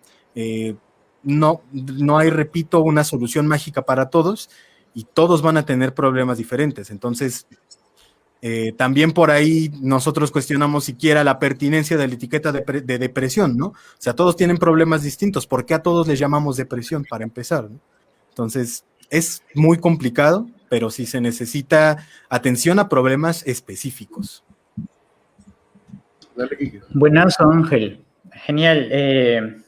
La verdad que me quedé con la anterior parte donde hablaron del psicoanálisis y quiero preguntar algo con respecto a eso, ya que creo que para el público general, y particularmente yo recién hace, creo que 6 meses, recién me enteré que el psicoanálisis era una pseudociencia. Entonces creo que hay una brecha muy delicada en la psicología que el público general no sabe. Y tú mismo lo has dicho que está esto muy arraigado en la cultura popular, porque uno crece desde pequeño con películas norteamericanas donde el paciente está sentado en una camilla y el psicólogo está ahí que le pregunta cosas. La hipnosis también, o sea, cosas que no se sabe, o sea, no llega esa información a todos. Entonces, ¿cómo ves tú este panorama? ¿Cuál sería? De repente estaría repitiendo algo que ya has dicho, pero aparte del psicoanálisis está la hipnosis, el PNL, entonces hay muchas cosas por ahí metidas en la psicología. Tengo también contactos de mi entorno, algunos psicólogos que creen en el tarot y lo relacionan, estudian para relacionarlo con el tarot, entonces, y eso lo toma el público a la ligera, o sea, veis, sí, pero es psicólogo, entonces, y si se dedica al tarotismo, entonces hay algo, ¿no? Hay algo científico, y eso no se sabe, y yo considero que es peligroso. ¿Cómo lo ves tú? ¿Lo ven ustedes? Sí, por supuesto que es muy peligroso porque los psicólogos, los que estudiamos psicología, luego se nos hace fácil, ¿no? Vemos que hay una amplia variedad de psicologías, una amplia variedad de propuestas y creemos como que podemos utilizar todas, ¿no? Digo, sí puedes, si tú quieres hacerte psicoanalista y ejercer desde ahí, digo, difícilmente lograrás buenos resultados en tus usuarios, a mi parecer. Pero vaya, o sea, a fin de cuentas, este panorama nos crea la ilusión de que podemos hacer cualquier cosa que se nos ocurra. Y pues no, incluso dentro del código ético, al menos aquí en México, desconozco si allá hay algo similar a código ético del psicólogo, el código ético establece específicamente que tenemos que ejercer con intervenciones que tengan sustento científico, así, científico. Entonces ya de ahí, psicología como el psicoanálisis, quizás incluso hasta psicología humanista, pues se quedan fuera del panorama, ¿no? Entonces es muy peligroso porque muchas veces estas intervenciones pueden dañar más a la persona lejos de ayudarla, ¿no?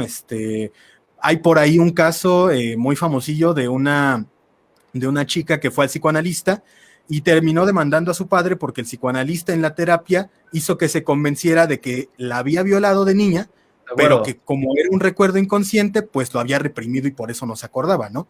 Al final resultó pues que el padre realmente nunca hizo absolutamente nada a la pobre niña y el psicoanalista fue quien introdujo este recuerdo por medio de la sugestión en esta chica, ¿no? Entonces, ese tipo de prácticas suelen ser muy peligrosas, hay que evitarlas por completo. Siempre, todos los psicólogos y los que estén viendo ahorita, siempre hay que buscar intervenir con bases científicas, creo yo. Ángela, yo quería complementar algo. En ese caso que tú dices, no sé si es el mismo, pero sucedió en Estados Unidos, no sé si es el mismo, pero ocurrió algo muy similar y el psicoanalista no solo convenció a la hija de que su papá lo había violado, sino al papá que había violado a la hija y el papá confesó que había violado a la hija y años después se comprobó que nunca había pasado nada. O sea, imagínense. Sí, es un desastre ese, ¿no? O sea, no hagan eso, compañeros. Ese es el consejo, no hagan esto en casa, por favor. Mira, acá la salud mental en Perú, no sé si será la misma realidad que México, pero creo que es muy similar. Está en el patio trasero, digamos, ¿no? O sea, no se preocupan mucho por la salud mental. Y justo un comentario me hizo recordar hace un momento que en el 2016 la hoy candidata Keiko Fujimori, nuevamente a la presidencia, dijo después de perder las elecciones, le preguntaba si estaba deprimida y ella dijo, depresión, no me conocen jamás, eso es para los perdedores y yo no me siento perdedora. Entonces, y esa mujer está queriendo volver a postular para ganar la presidencia del Perú. O sea, una persona con ese concepto acerca de la salud mental, ¿qué tan peligroso puede ser que nos lleve a, no sé, una catástrofe, sobre todo después de pasar un encierro tan largo como el que estamos teniendo y una crisis como la que estamos viviendo, que no la hemos vivido ni nosotros, ni nuestros papás, ni nuestros abuelos, por último, ¿no? Entonces, ¿qué opinas de eso? Sí, pues claro, volvemos a lo mismo, ¿no? Como que las personas que buscan ayuda profesional para superar cosas, la forma en la que se relacionan con su entorno, pues es muchas veces ridiculizada, ¿no? Yo también, durante toda la carrera, incluso colegas, familiares me han dicho, no, pues es que si tú vas al psicólogo es porque no eres lo suficientemente fuerte para solucionar tus problemas por ti mismo, ¿no? O sea, ese discurso hay que eliminarlo, ¿no? O sea, incluso aunque fuéramos débiles, no hay nada de malo en reconocer que necesitamos ayuda, ¿no? O sea, hay que quitarnos esas telarañas de encima, no tiene nada de malo buscar ayuda para solucionar tus problemas, ¿no? O sea, y sí, ese discurso en el ámbito público pues es muy peligroso. Yo creo que pues esa señora se ganó a todos los psicólogos encima, ¿no? Yo creo que ningún psicólogo va a votar por ella. Entonces, pues bueno, ¿no? O sea, Ángel, yo tenía otra pregunta también. Normalmente se tiene en la psicología esta idea de que la psicología solamente atiende a personas que tienen problemas de comportamiento clínicos, problemas de comportamiento que, como hemos tocado ahorita, depresión, ansiedad. Sin embargo, cuando yo consulto, ¿no? Yo soy psicólogo educativo y pregunto, se tiene este estigma, ¿no? O sea, tú vas a las escuelas, solamente vas a las escuelas a tomarles test a los niños. Y igual hay otras cosas, ¿no? Rives había hablado, ¿no? Que la psicología era una ciencia básica, no aplicable, o sea, no era aplicable, era aplicable, pero no aplicada. Pero yo quería saber, desde tu perspectiva, ¿en realidad la psicología solamente está en los consultorios? Aunque por supuesto que no, o sea, esa es una de las ideas más atroces que también tenemos de los psicólogos, ¿no? O sea, ya de primeras, al psicólogo clínico nos lo hacen a un lado, ¿no? Nos dicen que es el loquero, que es el chamán, el brujo, ¿no? O sea, y lo peor de todo esto es que ni siquiera es el único trabajo que hace un psicólogo, ¿no? Un psicólogo puede trabajar en las organizaciones, un psicólogo puede trabajar en la educación, un psicólogo puede trabajar en el gobierno, un psicólogo puede trabajar en la policía, ¿no? O sea, el psicólogo puede hacer un montón de cosas. ¿Por qué? Porque el psicólogo es, idealmente hablando, un experto en el comportamiento humano. Y entonces piensen ustedes, ¿en cuántos ámbitos de este mundo hay seres humanos comportándose? En todos lados, ¿no? O sea, en todos lados hay seres humanos comportándose. Es muy tentativo decir ahorita que todos los psicólogos podemos intervenir en absolutamente, prácticamente cualquier aspecto, ¿no? Desde la salud, desde los problemas individuales, desde la escuela, todo. O sea, nosotros, los psicólogos podríamos intervenir idealmente hablando, que claro, no se hace porque de nuevo nos echan al último, pero idealmente hablando sí tenemos evidencia y tenemos metodología para intervenir en una infinidad increíble de problemas. Realmente lo que define el trabajo del psicólogo como profesional es el ámbito en el que nos piden que nos insertemos. Pero pues sí, un psicólogo puede trabajar de cualquier cosa, casi en cualquier ámbito, ¿no? No solamente asesorando a personas con problemas clínicos. Ángel, una consulta, porque me hubiese gustado hacer la pregunta antes, porque en realidad queríamos tratar también el tema de la salud mental en cuarentena, que creo es lo más importante y mucha gente probablemente nos está escuchando por eso. En tu experiencia, ¿no? ¿Qué problemas, y entiendo que la palabra trastornos de repente no es la más adecuada, pero disculpa mi ignorancia, yo no soy psicólogo. ¿Qué trastornos en todo caso podrían presentarse ante una situación, por ejemplo, como la que estamos viviendo de cuarentena? Que tú crees que podría ser lo más común, de repente hay alguien que nos está escuchando. Yo entiendo, como tú dices, que somos seres individuales y que evidentemente esto es muy diferente, pero me imagino que deben haber ciertos patrones, o sea, digamos, algún tipo de patrón que te podría ayudar a identificar, ¿no? De repente, la ansiedad, por ejemplo, ¿no? Hay gente que habla mucho de ansiedad y en realidad no son ansiosas, ¿no? Pero, a ver, ¿qué nos podrías decir por ese lado?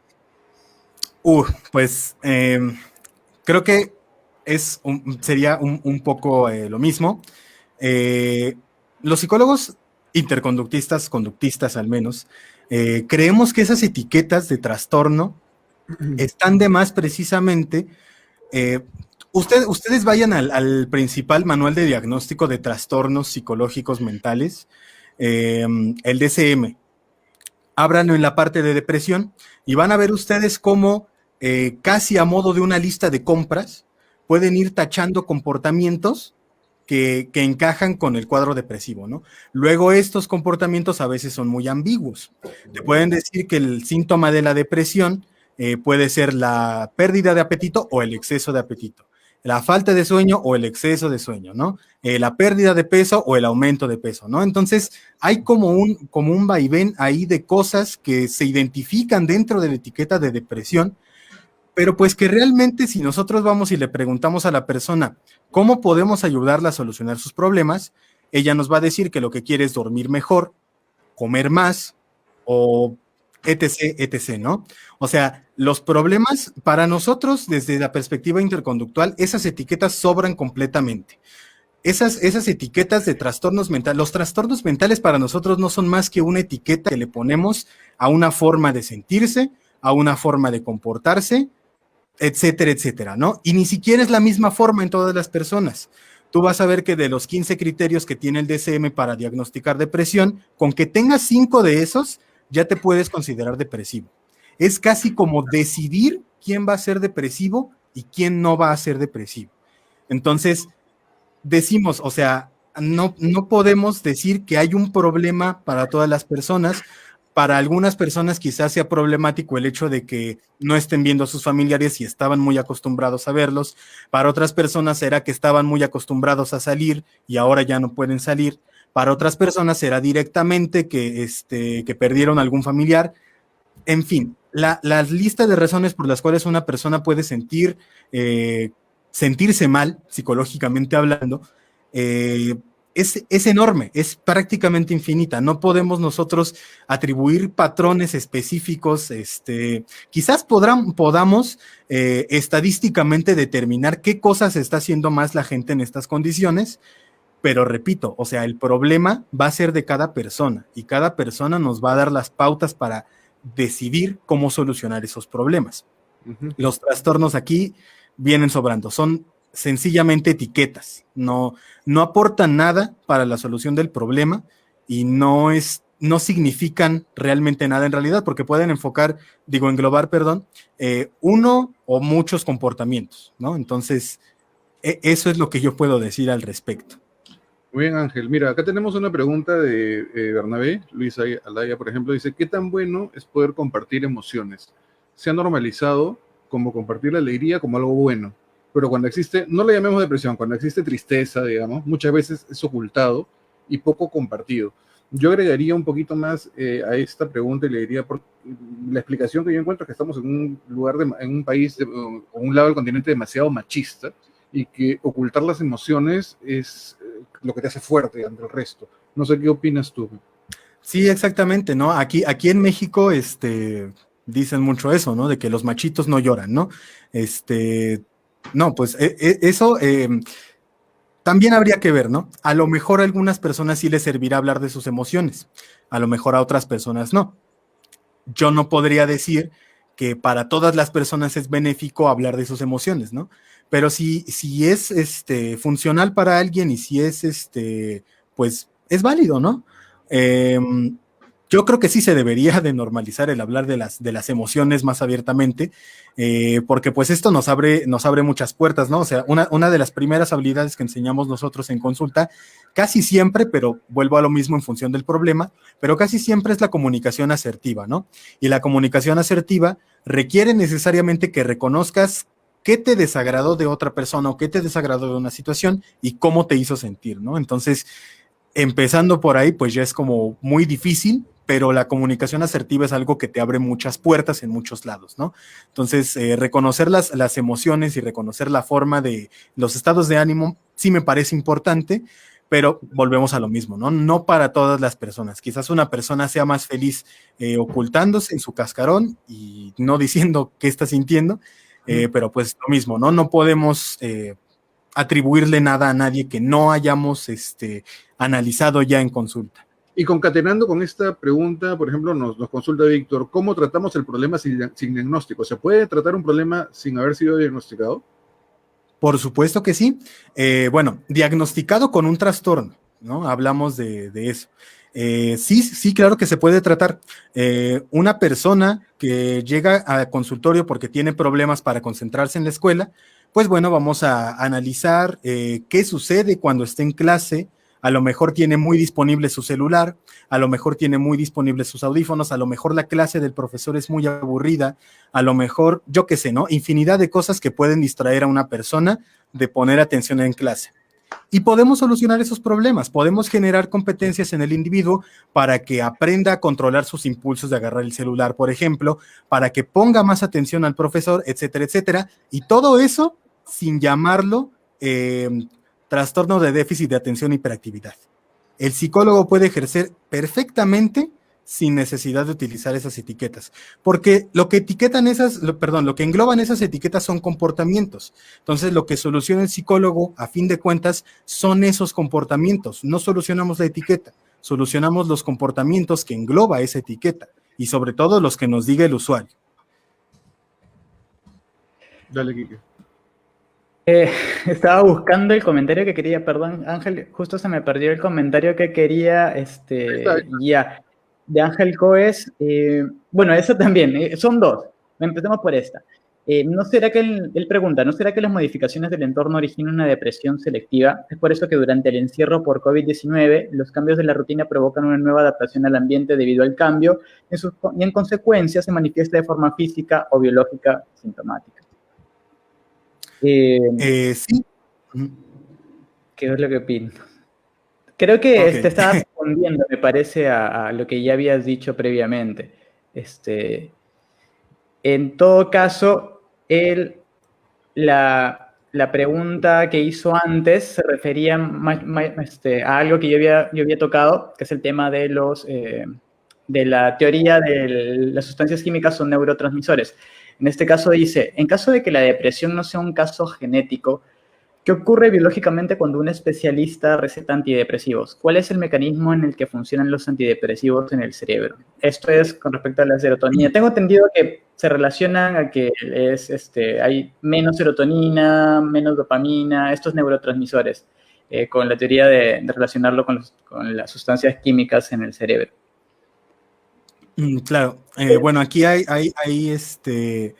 un par de cuestiones que hay que aclarar.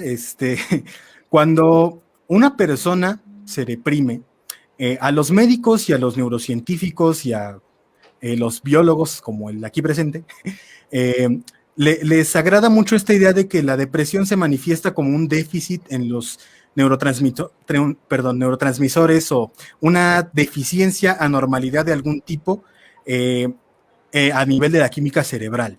Yo creo que eso sí sucede, es innegable porque hay evidencia de ello, pero no confundamos este desequilibrio en la química cerebral con una causa de la depresión. Es decir, cuando a mí se me muere mi perro, por ejemplo, y me deprimo porque se me murió mi perro, consecuentemente mi química cerebral va a cambiar. Voy a tener déficit en ciertos neurotransmisores, mi cerebro va a tener una serie de cambios a nivel del sistema mesocorticolímbico, yo qué sé, ¿no?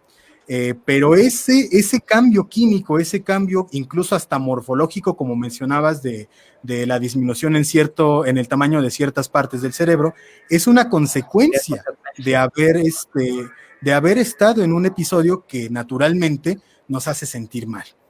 Entonces, ¿qué hace el antidepresivo?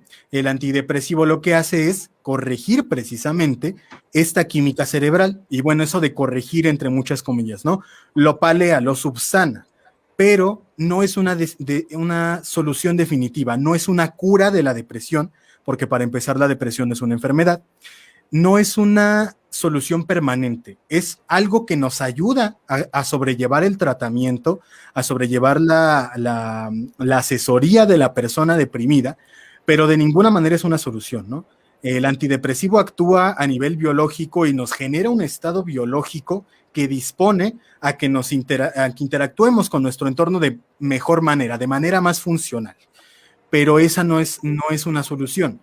Si yo estoy deprimido porque no encuentro trabajo, el medicamento no va a hacer que yo encuentre trabajo, ¿no? Entonces, si sigo sin encontrar trabajo y dejo el medicamento, me voy a volver a deprimir. ¿Qué es lo que tengo que hacer? Generar habilidades, competencias y soluciones para que la persona que se deprimió porque no encuentra trabajo, pues encuentre trabajo, ¿no?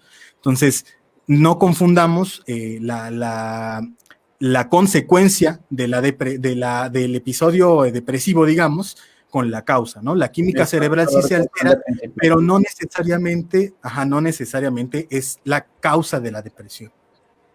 Ángel, claro, bueno, genial, Ángel. Ya estamos llegando a la parte final y quisiera tocar este último punto, ¿no? Que creo que es importante. Justamente Fernando Fer lo había puesto, ¿no? ¿Cuál es el objeto de estudio de la psicología? Porque hay un montón de objetos de estudio desde el psicoanálisis que dice que hay algo inconsciente, los cognitivos que estudian la mente. Desde el paradigma interconductista, ¿cuál es el objeto de estudio de la psicología? Pues mira, J.R. Cantor, que es nuestro abuelito de todos nosotros, escribió unos maravillosos libros desde 1922, o sea, esta psicología tiene más de 100 años de existir, nada más que nadie nos conoce, donde nos narra precisamente cómo fue evolucionando la psicología. Y él dice, concluye en alguno de sus escritos, que mucho o gran parte de lo que nosotros consideramos como psicológico puede reducirse o puede incluirse dentro de este objeto de estudio. ¿Cuál es el objeto de estudio de la psicología interconductual? La interacción entre un organismo completo y los diversos aspectos particulares de su entorno. ¿Qué significa esto? Cuando yo digo organismo completo, quiere decir que actúo con todo el cuerpo, ¿no? Es como este chiste del Chavo del Ocho. ¿Cuál es el animal que come con la cola? Pues todos, porque ni modo que se la quiten para comer. O sea, todo lo que nosotros hacemos, lo hacemos con todas nuestras partes. Cuando yo saludo a alguien, no saluda mi mano, estoy saludando yo. Cuando yo estoy caminando por la calle, no están caminando mis piernas nada más, estoy caminando yo. Cuando yo pienso, no pienso con el cerebro, estoy pensando yo. Nosotros interactuamos con el entorno como organismos completos y nos ajustamos al entorno de diferentes maneras y en función de nuestra historia y de los factores situacionales, nos vamos ajustando al entorno de manera diferencial, ¿no? Eso es lo que estudia la psicología, la manera en la que un organismo o un individuo interactúa con todo lo que le rodea, incluido el mismo, ¿no? El organismo para nosotros es como un remolino en un lago, en un estanque, ¿no? Se forma un remolino en un estanque, pero también está hecho de agua. A lo mejor el remolino se comporta de forma diferente al resto del estanque, pero sigue siendo parte de él. De ese mismo modo, nosotros también somos parte del entorno y también de nosotros pueden provenir aspectos que pueden estimularnos y con los cuales nosotros podemos interactuar. Eso estudia la psicología interconductual. Ángel, creo que, bueno, ha sido realmente importante tener a alguien que tenga otro paradigma. Creo, como tú bien lo has mencionado, los interconductistas en realidad nunca, o sea, normalmente se conocen los cognitivistas, a los psicoanalistas, y creo que es importante que se puedan tocar estos temas, es importante que se puedan poner en debate y sobre todo acá en el Perú. Así que te agradezco. Te agradezco bastante por tu tiempo y el equipo también por haberte dado el tiempo y espero que no sea la única vez que te podamos ver, ¿no? Sino que pueda haber una próxima. Por supuesto, muchas gracias a ustedes por la invitación. Qué gusto que nos abran, que haya más espacios como este, ¿no? Donde podamos hablar de ciencia y de escepticismo sobre todo, ¿no? Ok, muchas gracias. Gracias, Ángel, a ti por tu tiempo. Sí. Arturo. Sí, bueno, ya acabó la entrevista. De hecho, creo que han quedado varias preguntas sin responder. Voy a trasladarle le vamos a trasladar en realidad a Ángel algunas, para que de ahí nos pueda de repente ilustrar o pueda responder de repente a cada uno de manera personal, que sería genial, ¿no? Pero ya depende de él. Igual vamos a hacer el intento, ¿no? Nada, muchas gracias por estar con nosotros hoy día. ¿Quieren decir algunas palabras, Quique, Daniel, Jesús, algo más? Bueno, la verdad no mucho, creo que ha quedado muchas cosas claras, al menos nuestras preguntas, las preguntas del público, de repente tienen opiniones distintas, que es también lo chévere, ¿no? Porque cada uno, esto puede entrar en debate, en discusión, algunas cosas y de ahí uno se nutre. Entonces, eso, muchas gracias por sintonizarnos hoy y nos vemos la próxima semana. Listo. También yo agradecerles, agradecer al equipo, a la Sociedad Secular Humanista de Lima por crear estos espacios. Y como dice Quique, ¿no? Creo que es importante estos espacios, el poder ponerlo a debate, el poder escuchar todo lo que sea con evidencia científica siempre se puede tocar. Así que nada, espero verlos la próxima semana. Gracias, igual me despido. Como siempre, les repito en cada programa, verifiquen todo lo que le decimos, confirmen, indaguen, estudien y saquen sus propias conclusiones. Lo que le brindamos aquí es un espacio para poder abrir el debate y despertar la curiosidad por conocer un poco más. Entonces, muchas gracias por su sintonía. De miércoles a miércoles me despido. Gracias a todos, gracias. Bueno, como siempre estoy cerrando el programa. ¿Alguna reflexión final para mí? No escondan las emociones, no está mal sentirse triste de repente, no está mal sentirse ansioso, no está mal sentirse débil. Y siempre consulten a un especialista, a un psicólogo, a un psiquiatra si quieren, pero a un psicólogo primero, ¿no? Eso sería lo más importante. Y nada, agradecer a la Sociedad Secular Humanista del Perú, a Nacional TV por la plataforma. Nuevamente, nos pueden seguir en redes. Muchas gracias a todos. Nos pueden seguir en Facebook, YouTube e Instagram. Nos buscan como La Ciencia. Entiendo que hay posiciones distintas del invitado en los comentarios. Eso me encanta y nos encanta a todos. Así que vamos a tratar de repente en algún futuro tener debates sobre eso. Creo que es enriquecedor para todos. Más para personas como Daniel, Kiki y yo, que no somos muy conocedores de psicología. Entonces, bueno, esperamos tener a Ángel en un futuro programa de repente para debatir con alguien acerca de alguna posición. Dicho esto, muchas gracias. Nos vemos el siguiente miércoles a la misma hora, a las 9 de la noche.